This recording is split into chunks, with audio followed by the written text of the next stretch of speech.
Okay, good evening, everyone. My name is Welt Olabi Aladiton, and I'll be presenting from project management side. We'll be discussing project phases today. And out of the five project phases, we will look at two. That's the project initiation and the project planning. So we'll quickly look at those, and then we'll have some questions around it. So basically, what we intend to do today is to introduce you to what project initiation is, why why we even um, why we have to do the project initiation phase, and then what are the documents required for the project initiation? What sort of information are required? What are the details contained within it? What do we need to know as a project manager as regards to project initiation within that phase? And the same applies to the project planning also, what it entails, then what we need to do, what we need to get.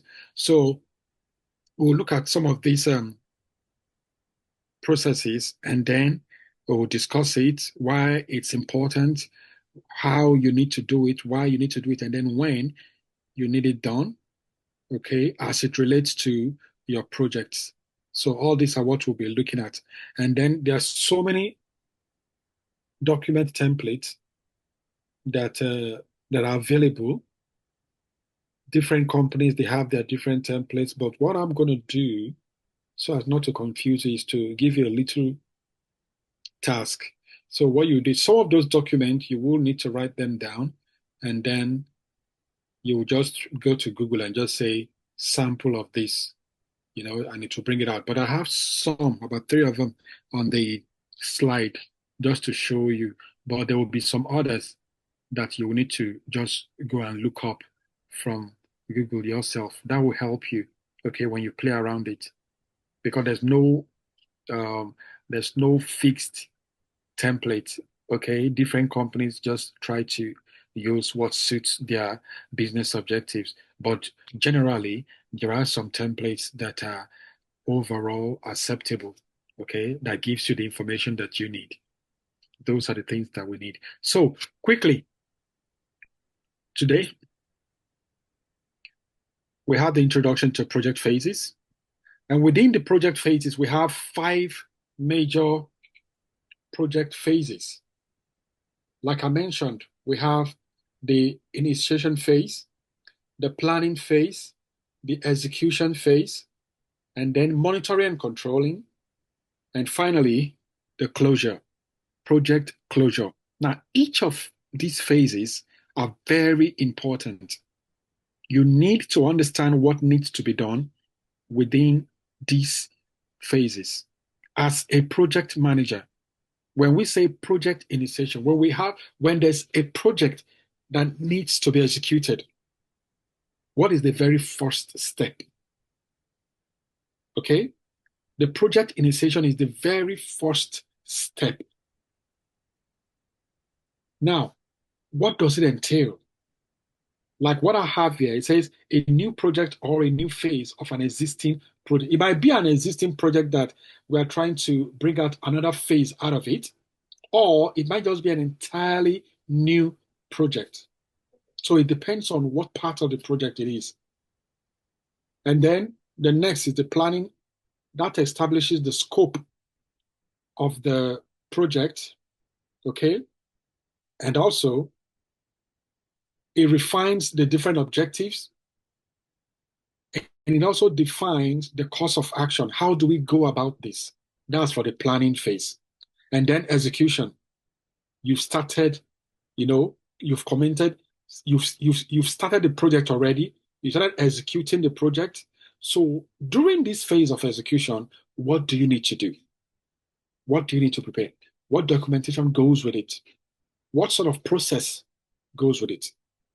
We all need to understand all this. And then monitoring and controlling.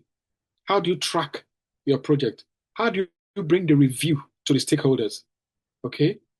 How do you regulate the progress and the performance in case it goes off.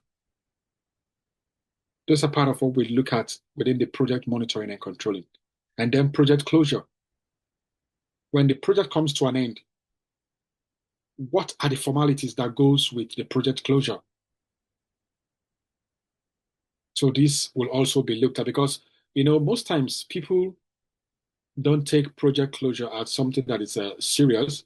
But man, from the project closures that I've seen, there's so much to do, so much for just closure. So we will be looking at some of them along this program. So let's quickly move on to our next slide. These are the different phases. Like I mentioned, the 5 different phases: initiation, planning, execution, monitoring and control, and then closure. These slides will be shared with every one of you, so you can just go over them at your spare time.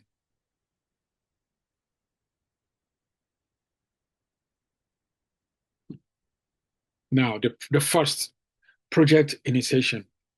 That is the starting point.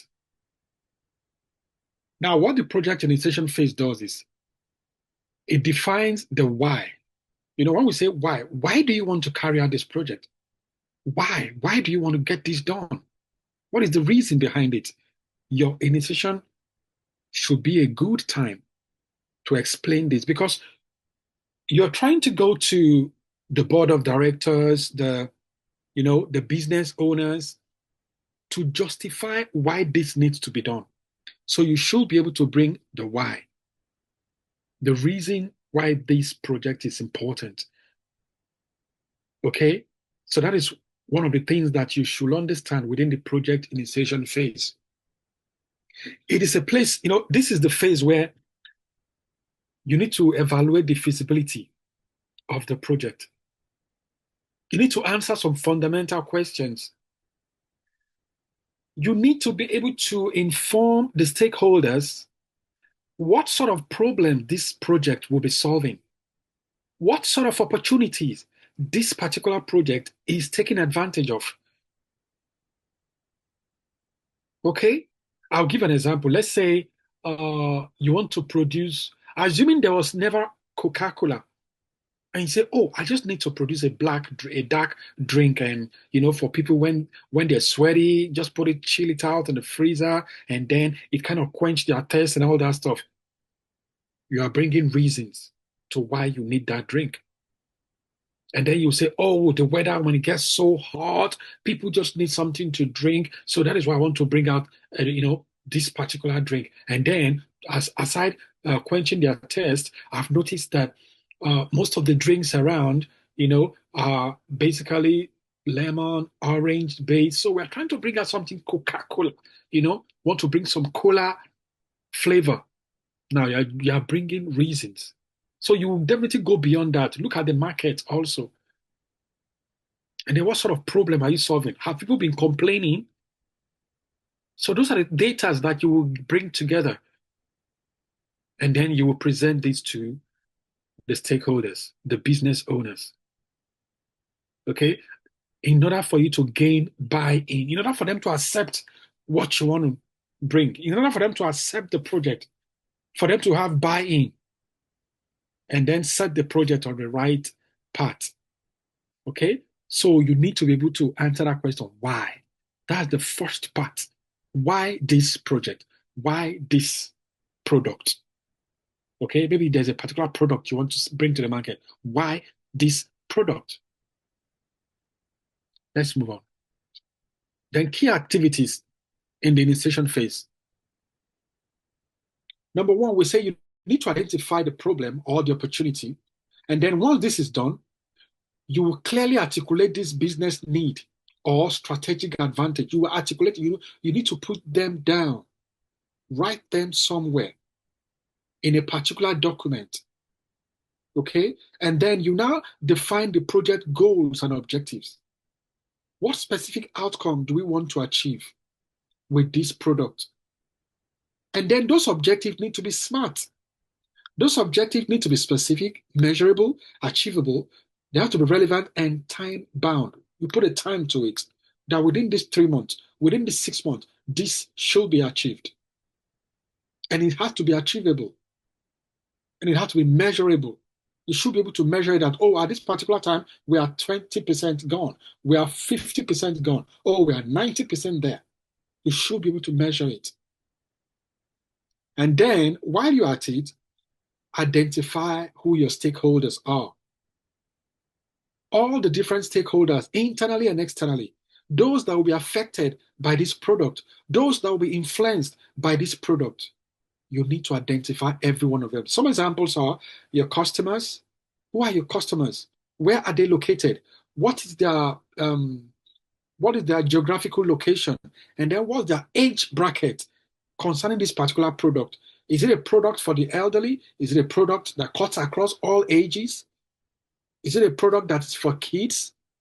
So you need to identify who your customers are, and then the sponsors, your team members that you will use, and then the regulators.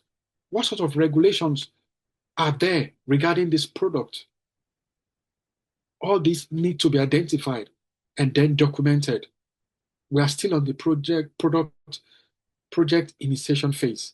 And then you need to assess high-level scope. Okay? What are the boundaries of the project?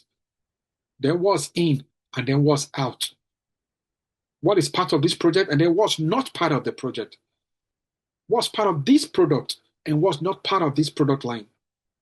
All these needs to be documented. You need to identify them, and then once they're identified, you document all this as part of your project initiation phase. Okay, so let's move on now. As part of your initiation phase, you will need to prepare your project charter. Okay, your project charter. Now, your project charter is a document. It's a formal document that authorizes the existence of a project and providing the project manager with the authority to apply organizational resources to project activities. When you have all these details and you present it to the sponsors, the business owner, the board of directors, then you now have justification to start utilizing organizational resources. You can start bringing in people. You can start using equipment, machineries, tools to carry on your task. Now you have justification because you've shown them that this is why this product needs to be worked on, and these are the objectives. Okay, and then you started talking about the objectives, you start talking about the requirement, and then you would detail the risk that are involved. But this time around, we are looking at high-level risk.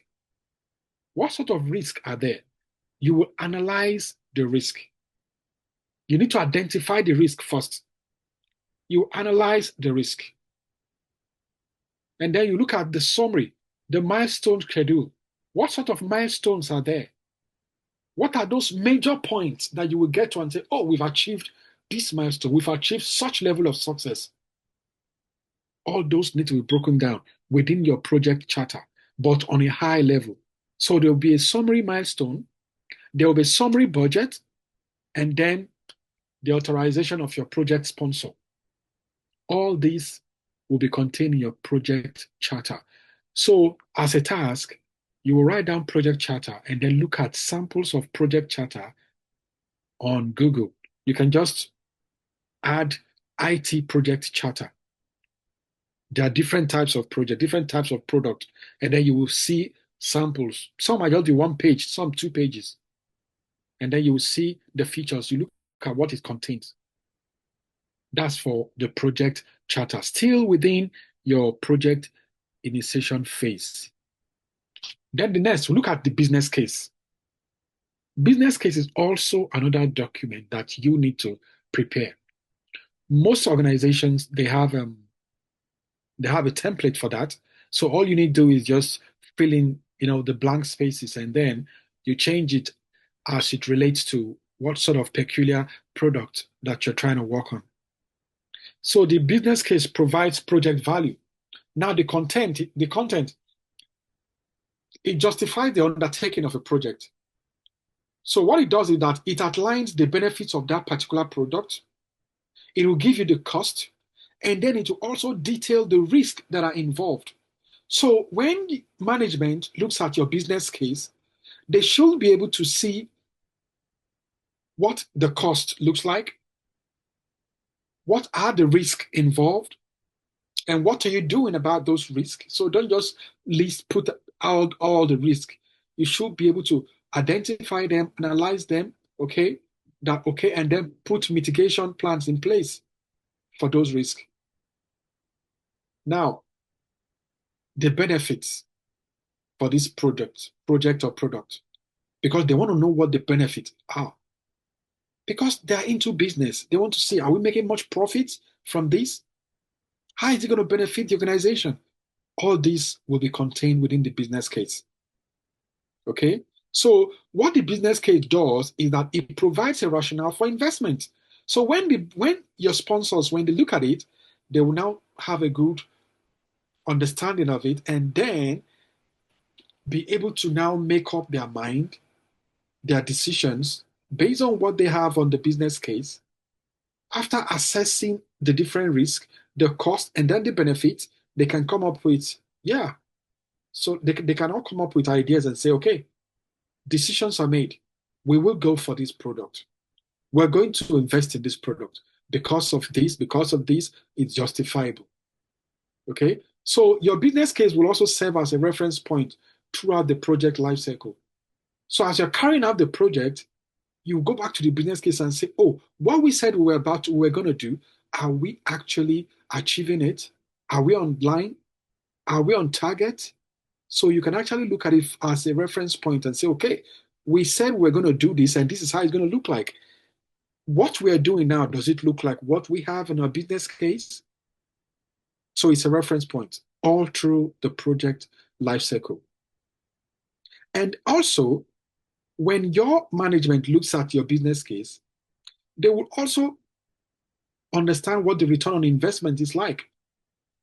They will be able to analyze the cost and benefit. So you should be able to do your cost and benefit analysis from your business case. Put it there. Let them see it. So that anyone that sees what the return on investment is as regards to whatever product you're bringing out, they will jump at it and say, okay, fine, this is good. We want to go for this. So all these are part of what you should have within your business case. So also look at an example of business case as a task. Just look at it and then look at the content. A sample, you say sample of business case for an IT project. It depends. Or whatever project you feel like. And then you see what the contents are. Okay. Now, the feasibility study that you need to do within your initiation phase. You need to do feasibility study in order for you to see if the product is viable or not. And if it is viable, how viable it is. You don't want to get on a product and you spend £1 million, and at the end of the day, you're making, say, 1.1 million. You've made £100, £100,000 profit within 24 months. So you can imagine 24 months, you've paid salaries, you've done so many things, tasks and all that stuff, and all you can show after spending £1 million is 1.1, just 100,000. Definitely, when you look at that from your cost and benefit analysis, you will know that that's not a viable business to go for. So you won't even start it in the first place. So those are part of the importance. You need to do your feasibility study. You need to assess the project feasibility. You need to assess the product, because I'm using product and project because these days everything is about product. Okay? Everything is about product. Whatever it is that you want to bring out there, they are product based. So an evaluation and analysis of the potential of a proposed project to determine if it's technically, economically, legally, and operationally viable. You see all the different parts that you will look at. You look at the technicality. You look at the economical part of it. You look at the legal part of it. You don't want to do a project that is illegal, and at the end of the day, you start having issues with legislation and start having issues with government. You don't want to have a product that will come online and then operationally is not viable. So all these are parts that you need to look at within your feasibility study. So there are different types of feasibility study that you do. You do the technical, the economic, the legal, the operational, and then the schedule. You're looking at the time. Can you complete this product within 6 months? Within 7 months, 8 months? Is it viable? What sort of time frame are we looking at? Is it helpful? You don't want to spend 2 years on a product, and at the end of the day, you discover that people already brought out the product while you were still there running around 24 months on a product that somebody has already brought out. Time to market is very important. How long is it going to take you to get this done? So those are the parts of what you will look at within your feasibility study. So when you've done a good feasibility study, it will help you to avoid investing in projects that are unlikely to succeed. Because having done that, you will know that, oh, this is going to work, this will not work. So you can see all these are part of what the project manager needs to put on his head. You see why project managers are sound. You see why they are knowledgeable. You see why they have so much to give. When you send them to any department, they will fit in. Because having worked with all this, these are all information that you will need to get. You need to source for all this information. The legal part, you will talk to your legal department. They will look into their documentation, look at regulatory laws, and then they will come back to you that, oh, this is good, oh, this is not good. You've added knowledge even though you're not a lawyer. Then the technical part of it, discuss with the technical team. And you get all the information.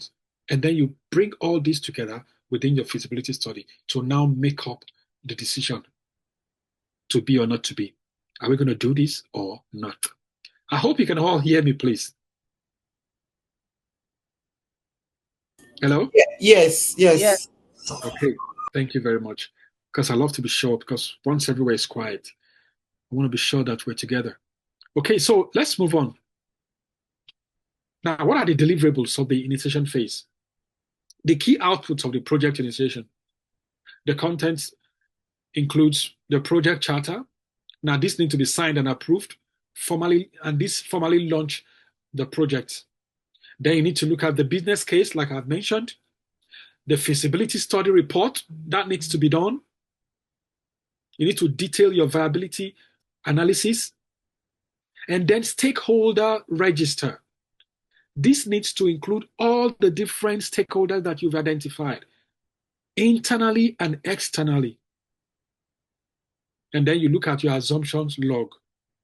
What are the assumptions surrounding the product that you want to develop? Surrounding the project, what are the different assumptions? All these need to go into the documentation. And then what are the risks? Those risks that you've identified, that you've analyzed, what are they? You need to put these down in the risk register. Because your risk register will show you the type of risk, okay, and it will show you the severity level, and it will also indicate mitigation plans that you have for them. If this happens, this is the plan that we have. Okay? And then we need to know if they are major risk, minor risk, whatever type of risk they are. All these need to be contained within your risk register. As a task also look at a sample of a risk register. Okay? Also look at an example of an assumptions log. Also look at stakeholder register and feasibility study report, a sample of it, just a sample. Because when you see the sample, you will understand all this that we are saying. They are not difficult, okay? When you just look at them, because tomorrow you will go for an interview and someone will be asking you all these questions. So when you're talking about your initiation phase, you should be able to tell me that you will have your project charter, your business case, feasibility study report, your stakeholder register, assumptions log, then the risk register also.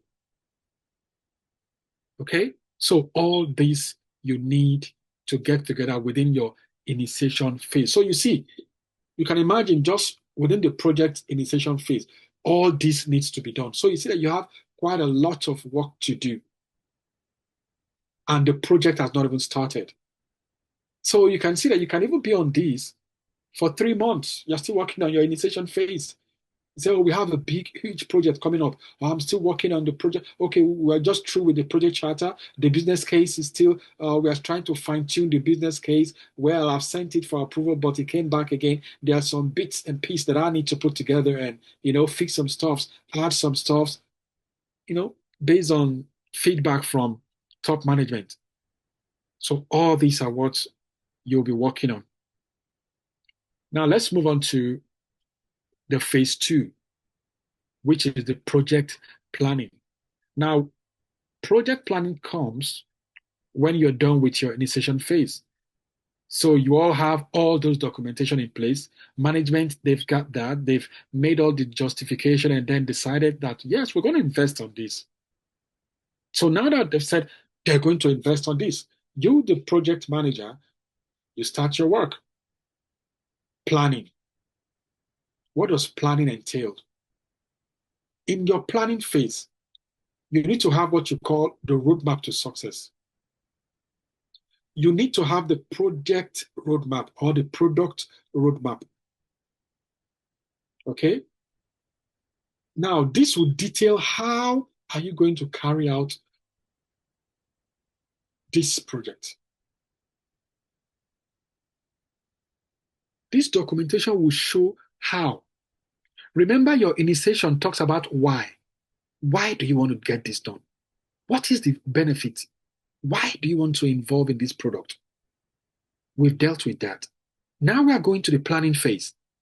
Your planning phase should be able to detail the how. This is how we're going to do it. You want to build a 4-bedroom bungalow.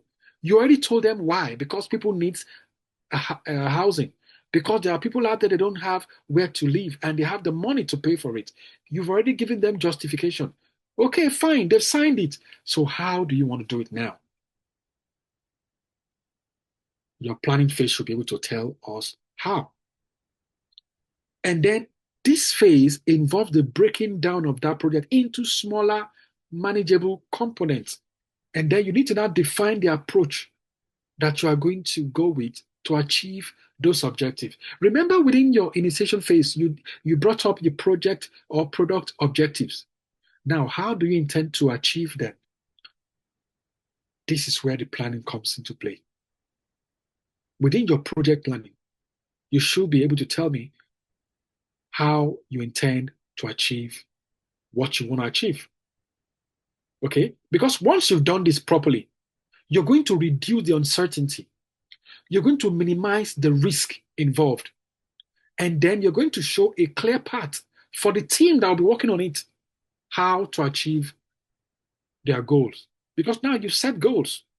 We have objectives. How do we achieve it?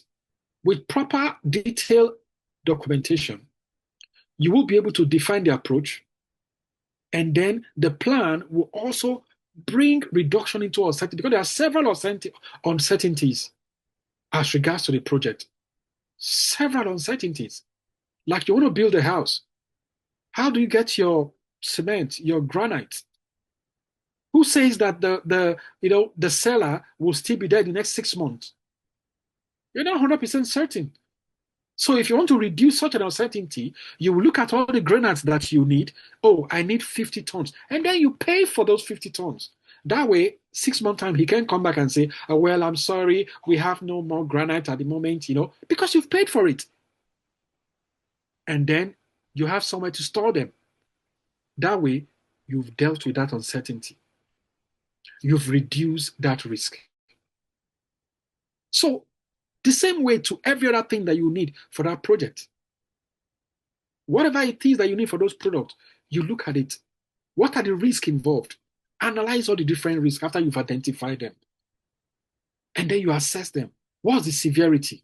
What's the likelihood that this risk is going to happen? Is it high? Okay? So all this need to be detailed. So your planning phase is an iterative process. You keep refining it more and more as you get more information. As more information becomes available, you keep refining and you keep refining them. So it's an ongoing process. You will keep refining it. You don't just bring up your roadmap once and say, oh, that's it, it's cast on stones. No, it's not. It's something that you can revisit and then you refine it also. Let's move on.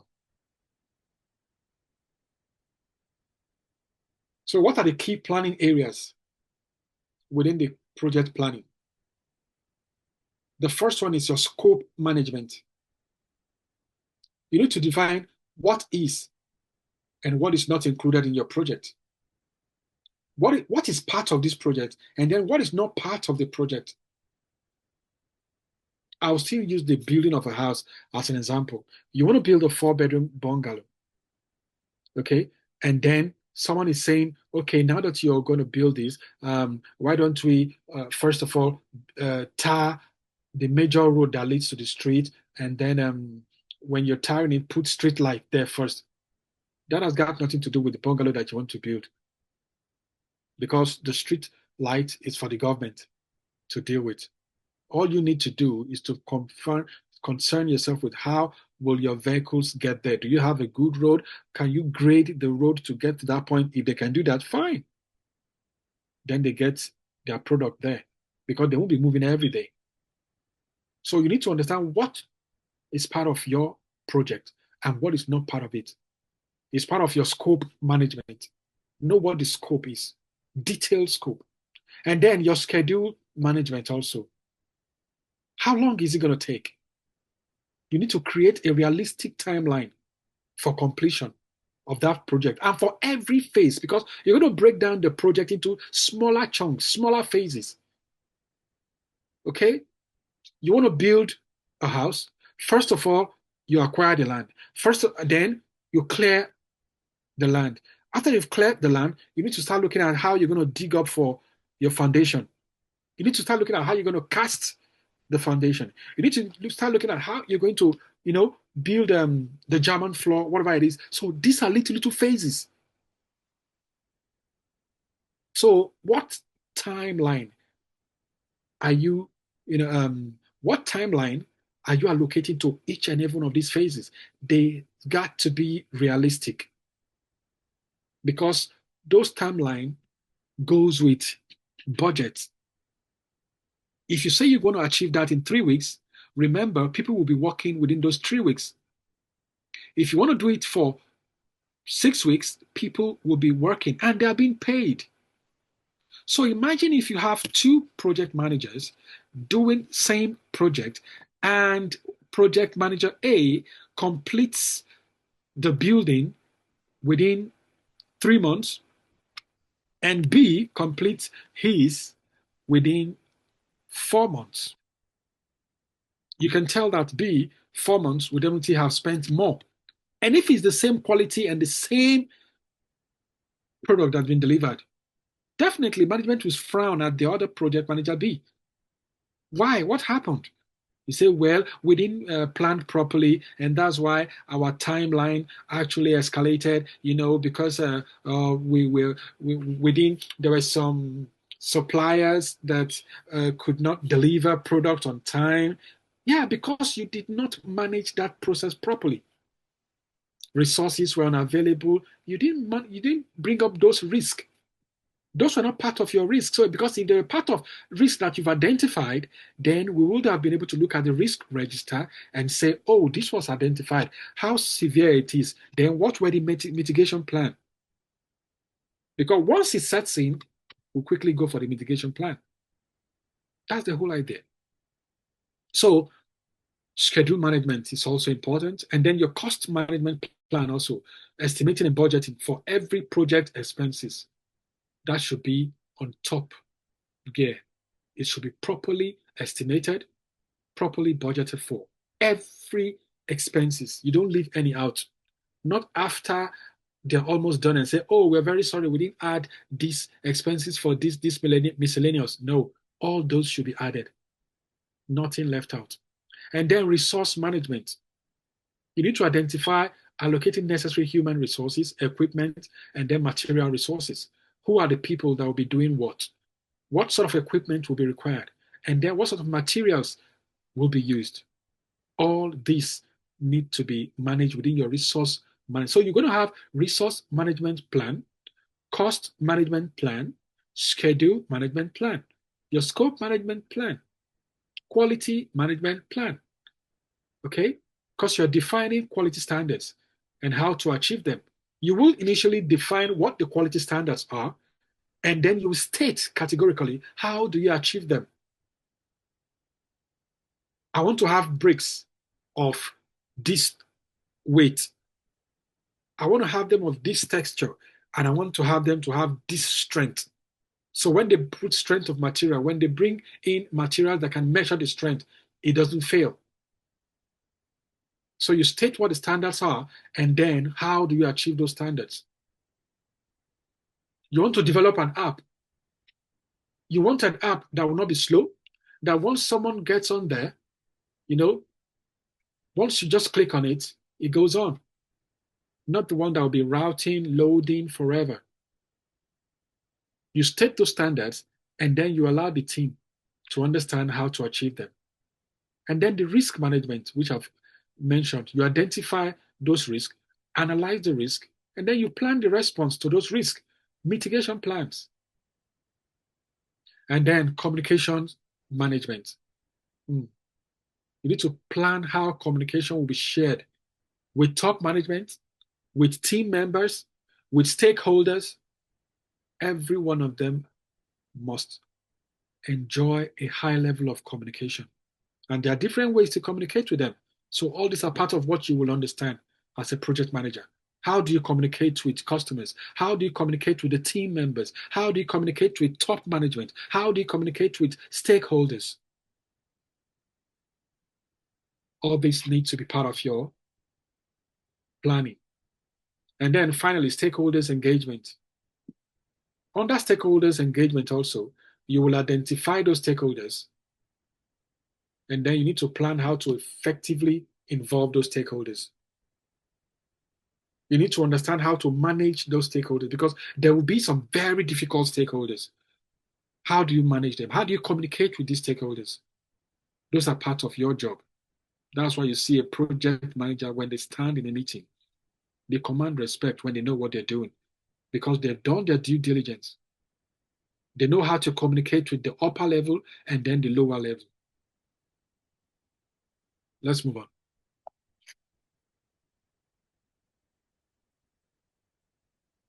So within your detailed scope definition, remember I mentioned the scope.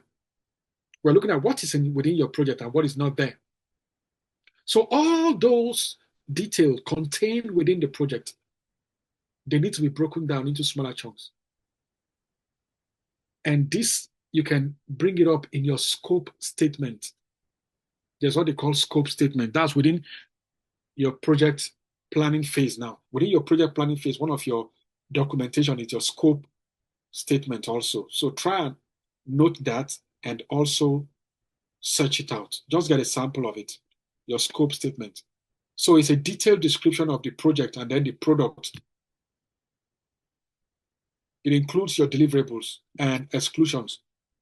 It includes what is there and then what's not there. So you're very clear that this is not part of this project.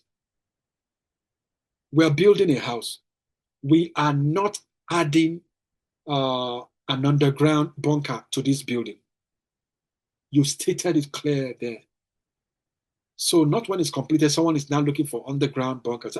The building doesn't have an underground bunker. No, it's part there in your scope statement. We have a scope that we worked with, and that ain't part of it. So another beautiful documentation that we're looking at is your work breakdown structure. It's a hierarchical decomposition of the total scope, okay, and the work that needs to be carried out by the project team to accomplish project objectives. And then it creates the required deliverables. What the project work breakdown structure does is that it looks at the whole project holistically, and then it breaks down all the different parts, and it shows all the links, how this project linked to one another. Because in a project, when you are either developing a product, different team works together. And within this team, there are some that their works are dependent on the other. I'll give you an example. Assuming we are all building a duplex and I'm the mason man, all I need to do is to get the bricks, mix the cement, put them together, make a block, just plaster them and do all those stuffs. When the project starts, I can't just go pick up bricks and start working. No, I need to wait for someone that makes the bricks to complete his work. So that means someone will need to come on board, prepare the bricks, mix whatever they need to mix together, get the bricks together, and then so it solidifies. And then when it's strong enough, the mason man can now do his job. So what that means is that he depends on whoever makes the brick to get it ready. And if they're not making the bricks, if they need to supply the bricks from an already made vendor, yes, so he still depends on that vendor to supply the bricks. So you see how his work is dependent on whatever that product is. And then the man that does the roofing, he can't just come on board and start roofing the house when the blocks are not made. So he's depending on whoever needs to make the blocks, the walls.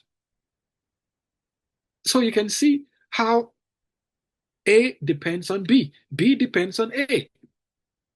So what the work breakdown structure shows is how this dependency shows and how everything works together within the whole project that we want to carry out.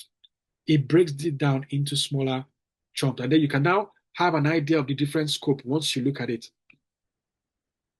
It will show you the work to be carried out, the teams that want to complete whatever objectives.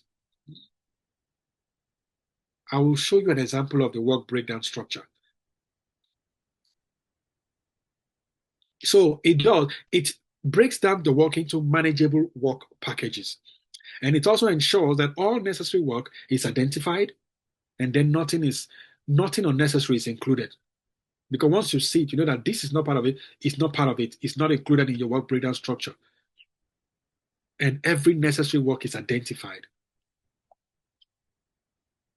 Let's go.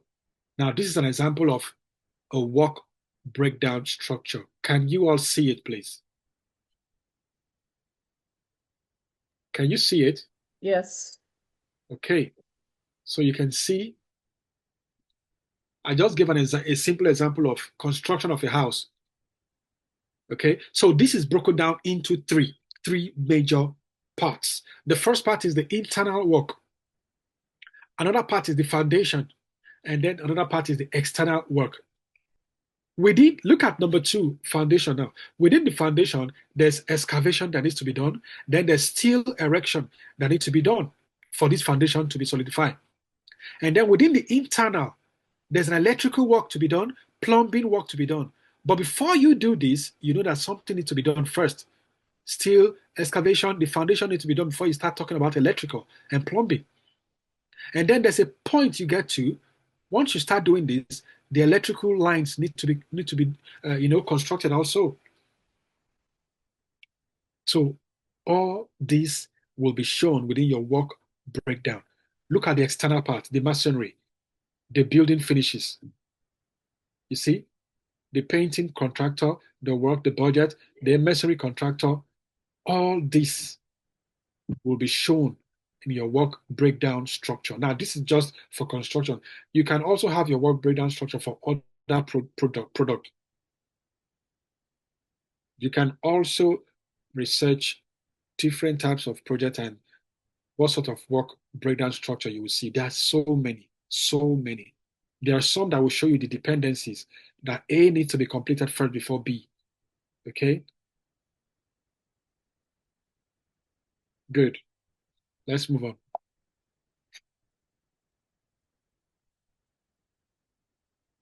Now, scheduling and milestones. Now we're looking at the time, how you allocate time. Okay? we want to spend 3 weeks on this, we want to spend 4 weeks, 4 months. They are quite important because management wants to know your schedule management skill. They want to be very sure that you're not going to be wasting their money because they know that every single day people are paid. Money is going. So things they are, they don't want to spend too much unnecessarily. They want to manage resources, manage finance, manage whatever it is that they want to do. Everything needs to be managed. That's why you're a project manager. Then the activity definition and sequencing. You're breaking down work packages into what? You're breaking them into specific and specific activities, and you determine their logical order. That's the project schedule now we are looking at. You've broken down this project into smaller packages. And then you now look at what is the logical order. This needs to come first, and then this will follow. After this, this is the line. So you put those order in place so that they don't overlap, so that everything goes smoothly. And then the activity duration estimation. You will now need to estimate the time that is required for each activity. You would have gotten this from experience, or you can even look at previous projects, similar projects, to now know how long it took them to maybe develop this particular product line, the initial phase, how long it took them to do this, how many sprints were they able to complete this particular one. From previous experience, you can get all those information, and then it will help you. And then your schedule development. You need to create the project timeline. The project timeline, you can monitor that with your Gantt chart. I have an example of a Gantt chart down. So it's a visual representation of your project schedule. It will show the schedule, the timeline that, this part of the project will be done in 3 weeks. This part will be done in 2 weeks. From this date to this date. I should be able to look at your Gantt chart and see what you were doing, and then the timeline allocated to whatever that task is. So when you're going back to your management, you should be able to display your Gantt chart as regards to whatever it is that you're doing. And then they can take a look and say, yeah, the project manager is actually on this phase. This is what they're working on now. And from what we can see here, it's going to take this duration. This is when they expect to complete it. Or we can see it on the Gantt chart. And then your critical path method. The critical path method, it identifies the longest sequence of activities that must be completed on time for a project to finish on schedule. You've looked at this particular project that from A to Z, this is the longest part, but all this needs to be completed before we can put an end to this project. And then we'll start working within that critical part. So your milestones, significant points, or events in the project schedule, it's often marking the completion of a major deliverable or phase. What the milestone does is that it marks the completion of a major deliverables, like the building that I told you about. When you complete the casting of the German floor, that is a major deliverable. It's a milestone. We can say, yes, we've completed the foundation, we've completed the casting. And then when you now move the building to the lintel, say, we've done another milestone. And then when you start roofing it, you complete the roofing. Or if it's decking, you've done your decking. That's another milestone. You've roofed it. That's another one. So you break those projects down into different milestones. And then you can monitor your project based on that. Okay, this is an example of a Gantt chart. You can see all the different tasks. Look at task 1. The progress on task 1 is 75% completed. And this was the date we started it. And this is when we intend to end it. Now look at how it shows here, where we are. We are on task 1. This is where we are, Tuesday, on the 4th. That's where we are on task 1. While on task 3, we are on 12th. This is where we are. So that's how you can monitor every task. Task 1 on phase 2, 50% completed. This is where we are. So, because, initially you've already given a timeline that this should be completed within this timeline. So what your Gantt chart is now showing you is the actual compared to planned. What is your planned timeline and what is your actual timeline? Someone's hand is up. Ojali, bring it on. Yes. Apart from Excel, is there any tool that one can use to produce these Gantt charts? Yes, there are so many tools that you can use. And then there's some of the tools that you'll be using as a project manager. The Gantt chart is already imputed into those tools. All you just need to do is to populate it. It's not just um, Excel that you can use. You can use Smartsheet. You will see your Gantt chart in your Smartsheet. You can use SharePoint. You can, different tools. Projectmanager.com. You can use Monday.com. Every one of them, they have places where you can put your Gantt chart, populate it, put all the data out, and it will just show it to you. Okay. Yeah. So just to understand the basics, once you understand the basics of what you want to achieve, any of the tools that they bring, they all work alike. So you know definitely that what you want to show is your task, your progress made, your start date, your end date, and then it will just show it. Once you put this there, it will just draw whatever it is as regards to the time. It will just show it to you there. As you are populating and changing your start date, it will just be bringing it out here. Okay. The second question, what's Yeah. the meaning of those two red lines? Other task 4. I think that's on the 13th of January. On that task 4. Yes, was it the 13th week? I don't know. It's number 13 on the right-hand side. Okay. There's these two vertical lines. Okay, these two vertical lines. Yeah, now yeah, it depends. These two vertical lines might be a particular milestone date. Okay. It might just Okay. be a particular milestone. Yeah, stated. Okay. Thank you. So it depends. There are different points.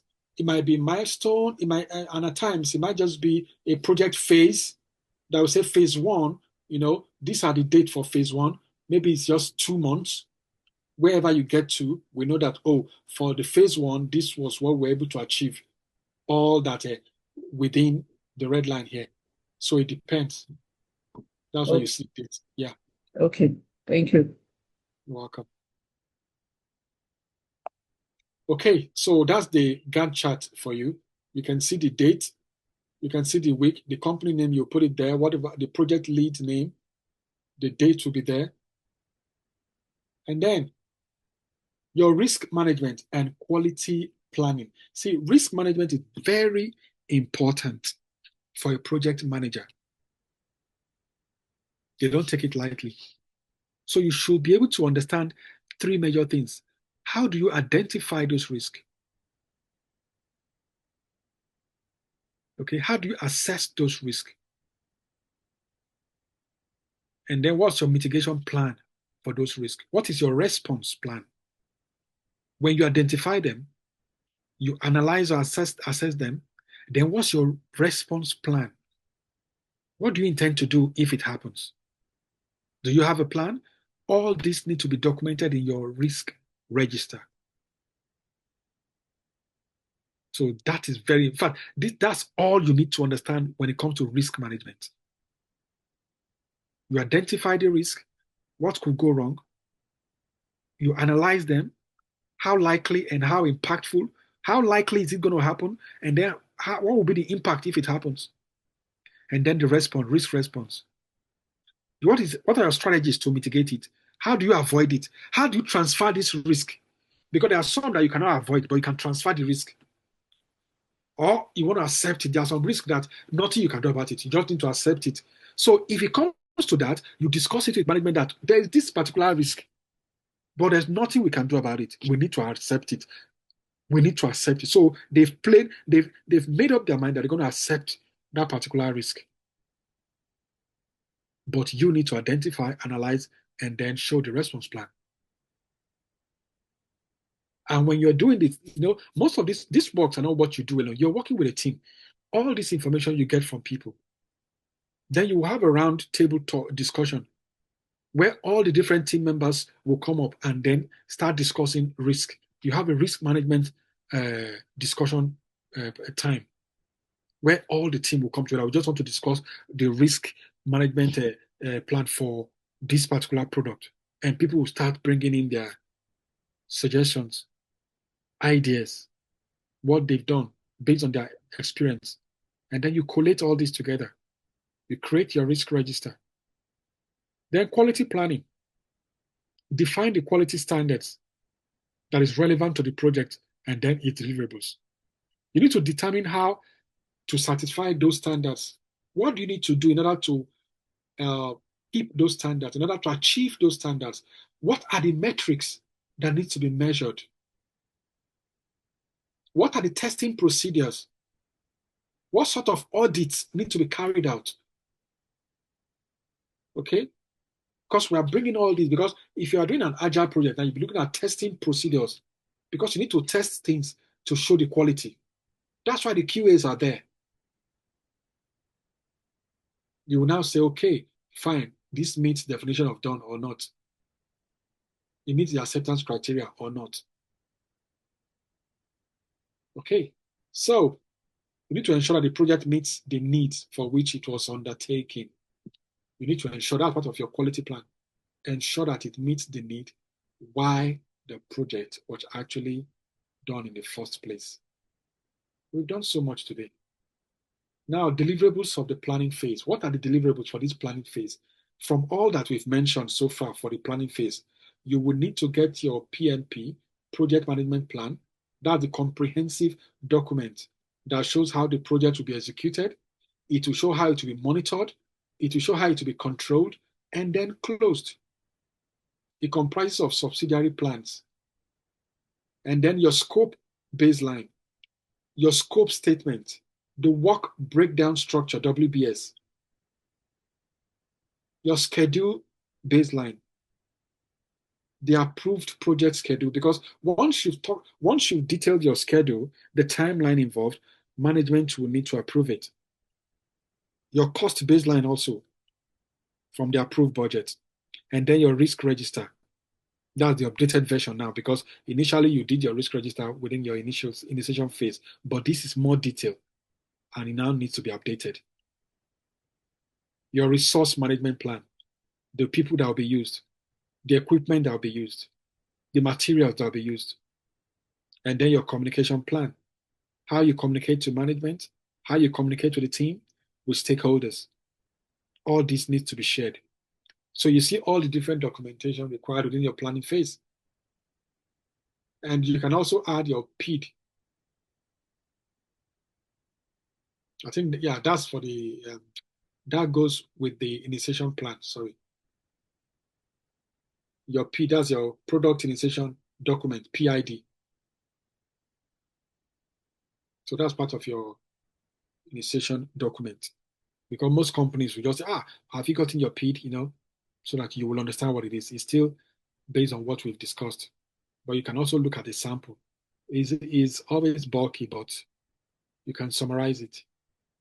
At least just to understand what needs to be contained within your product or project initiation document.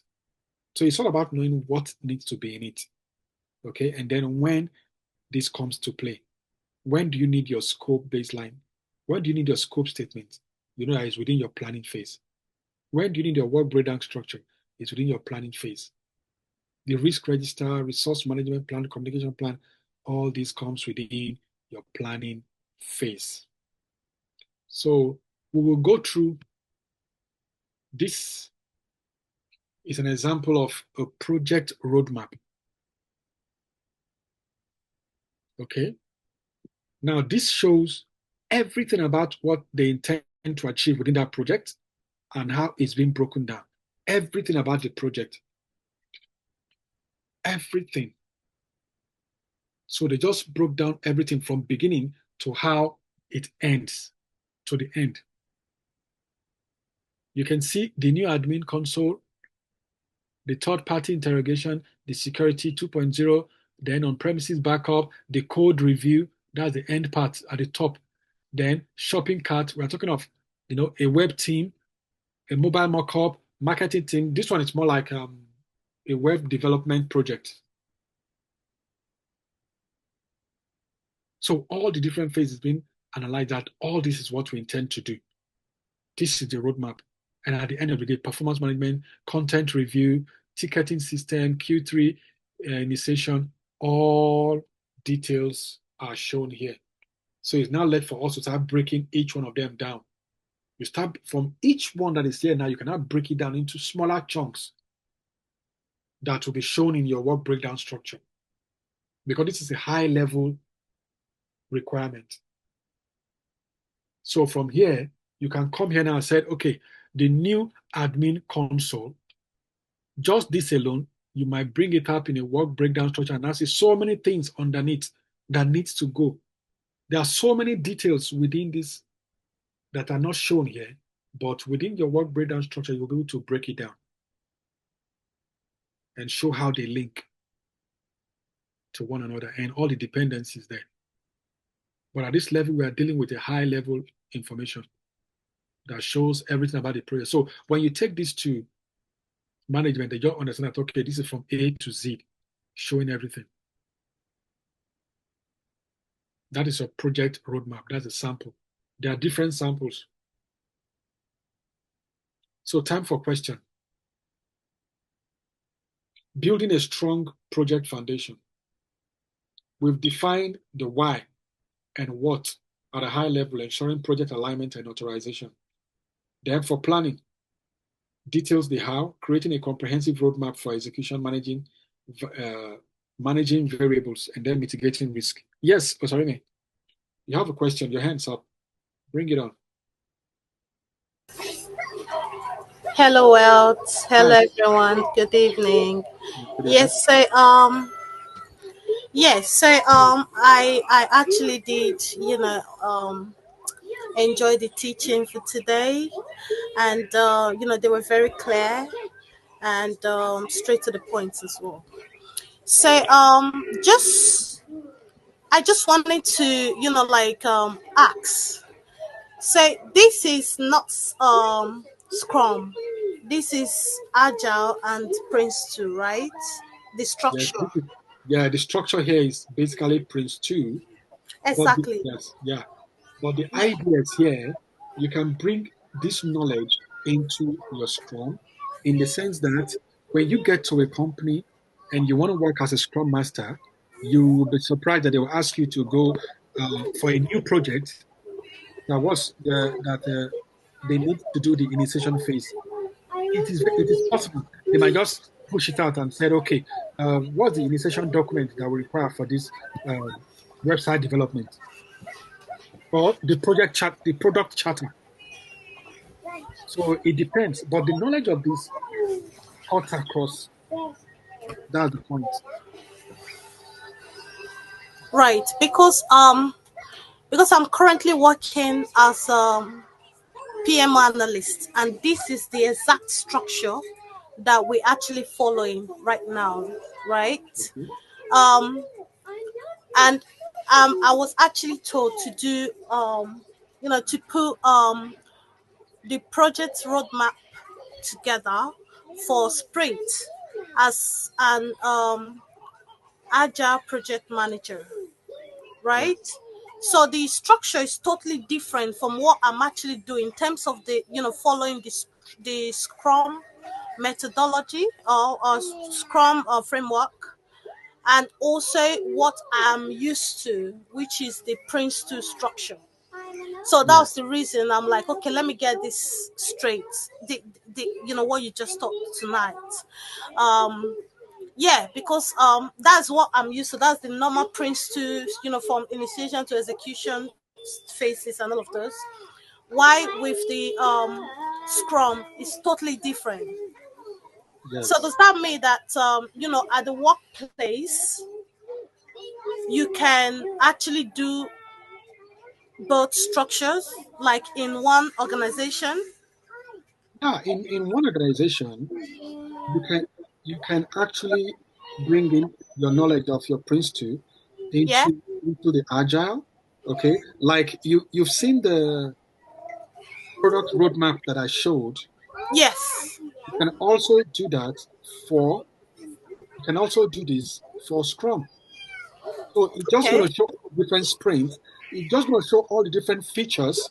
So what you do for the high level roadmap is to just detail the features and leave out the user stories out of it.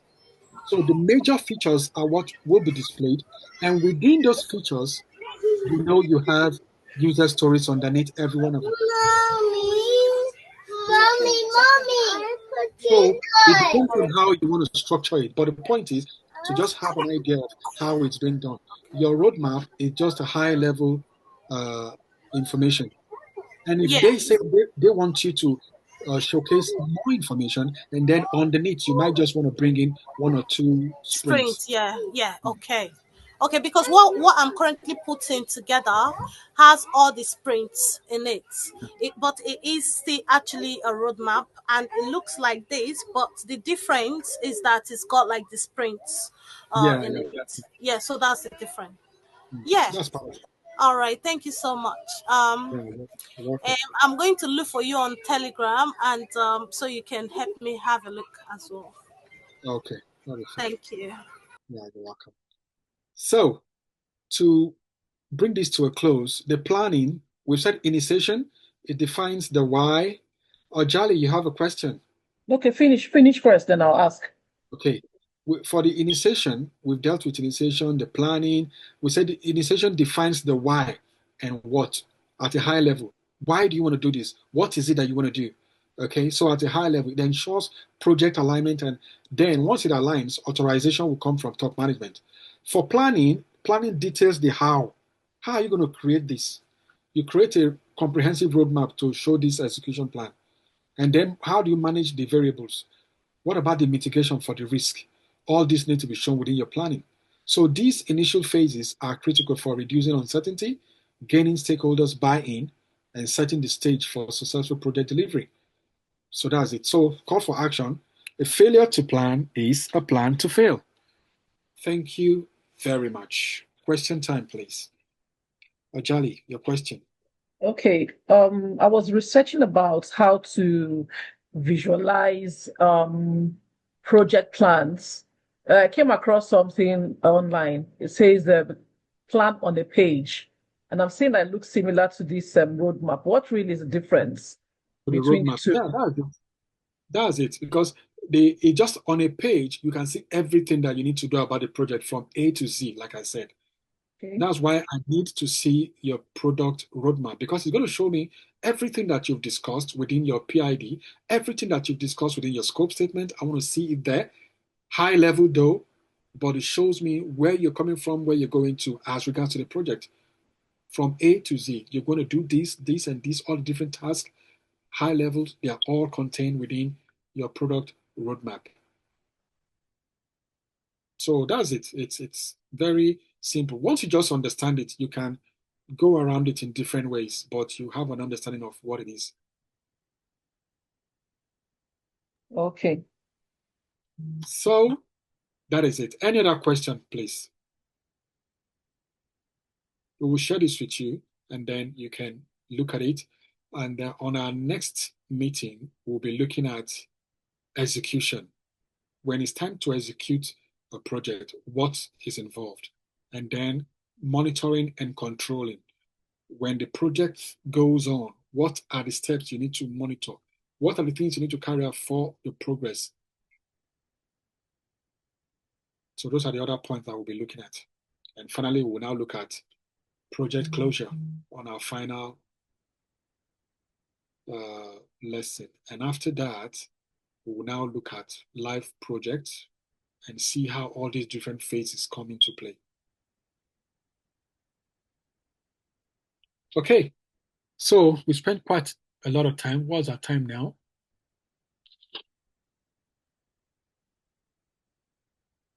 Wow. Thought I will wrap this up by 9, and we're almost at 9:30.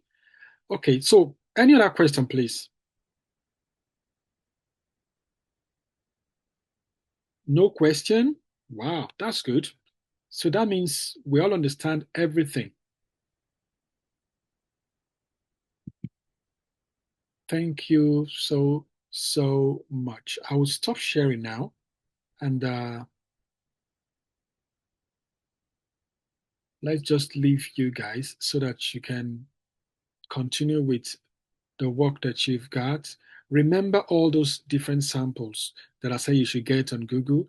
Please do so. It will help you so that you have a pictorial view of all those documents, how they look like, what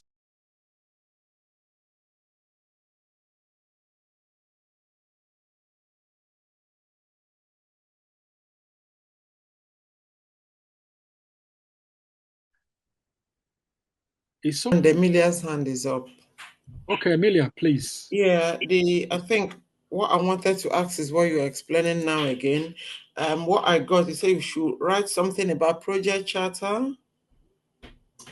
Yes, all the different documentation that was mentioned, I said, try and get a sample of them from Google, your project charter, look at your scope statement sample, okay? PID sample, that's product initiation document. Look at a sample of it, Sorry, can and you then call that again? Project. PID, product initiation document, Thank you. PID. Then look at your scope statement. Then also look at a sample of product charter. Also look at a sample of your risk register. Okay, Pardon? your risk register also. All right, so it's just samples you want us to have a look at. It's not like we are Just preparing them afresh. no, just look at them so that you will have an understanding of what they contain. You All understand? right. Because once you look at these things, they are no longer strange to you. All right. Because when you get to a place of work, these are things that you will be using. So that you don't get there and say, oh, I've never seen a risk register before, or I've never seen a scope statement. What do you mean by scope statement? Now you've seen it because you're working now.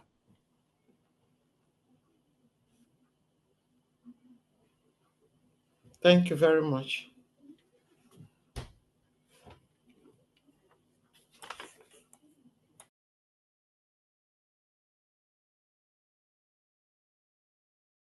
Okay, good evening, everyone. I hope we've had a good day. Unfortunately, instead of telling you to go home to say good night, I'm saying good evening because we have to take the matrix session now. I noticed that Nana is not here and she's a Scrum Master, so she might not have joined the initial session. She took a permission. She traveled and the Oh, plan was okay. for her to join in, but she said she's struggling with network because she's still in Okay. transit. Okay. All right. Who is recording? I'm recording.